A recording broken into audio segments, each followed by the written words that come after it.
আসসালামু আলাইকুম। আমি কেমটেক আইসপি সলিউশন থেকে খায়রুল ইসলাম বলছি।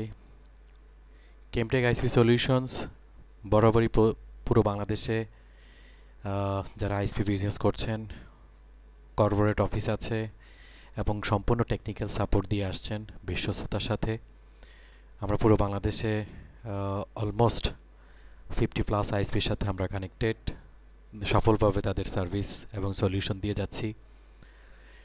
আমি বরাবরই আপনাদের সাথে টেকনিক্যালি যে ইনফরমেশনগুলো আছে, বাংলাদেশ টেলিকমিউনিকেশন, বিটিআরসি অ্যান্ড ডাকো টেলিযোগাযোগ বিভাগের যে সমস্ত তথ্য প্রতিনিয়ত আহ, আসতেছে, আমি চেষ্টা করব আপনাদের সাথে উপস্থাপন করার।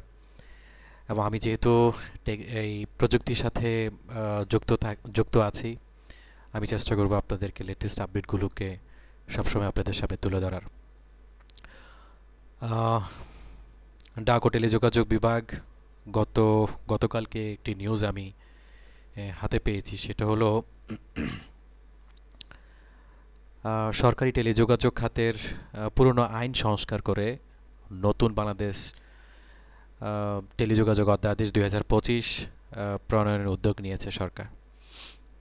এতে করে খসড়া অনুযায়ী ইন্টারনেট সেবা ভিত্তিক যে সমস্ত সেবা রয়েছে, যেমন ওটিটি প্ল্যাটফর্ম, সামাজিক যোগাযোগ মাধ্যম, অনলাইন মেসেজিং ও ভিডিও স্ট্রিমিং যে অ্যাপগুলো আছে, এগুলো সরকারের আওতায় সেবা দিতে হবে। অর্থাৎ সরকারের কাছ থেকে নিবন্ধন নিয়ে তারপর সেবা দিতে হবে। এবং নতুন যেই সরকার গঠন, নতুন সরকারের যেই নিয়ম অনুযায়ী তারা সিদ্ধান্ত নিয়েছে যে, আমরা দেখেছি যে ইন্টারনেট বন্ধ হয়ে যাওয়ার একটা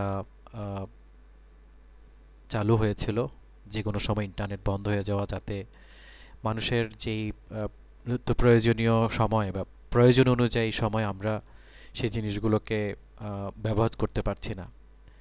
এই ইন্টারনেট বন্ধ যাতে হয়ে না যায়, সেই ব্যাপারে সরকার একটা সিদ্ধান্ত নিয়েছেন। তা আমি খবর আসলে পড়ছিলাম যে এটা সময়কাল একটা নিউজ থেকে। তো এরকম নিউজ আপনাদের সামনে প্রেজেন্ট করা হবে।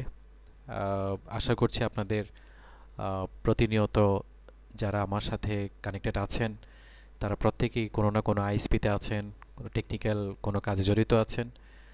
আপনারা এই নিউজগুলো পেলে অন্ততপক্ষে আপনাদের প্রতিনিয়ত কাজে হেল্প হবে। ধন্যবাদ, সবাই ভালো থাকবেন। পরে কোনো যদি আমি নিউজ পাই, অবশ্যই আপনাদের সাথে শেয়ার করব। আল্লাহ হাফেজ, আসসালামু আলাইকুম।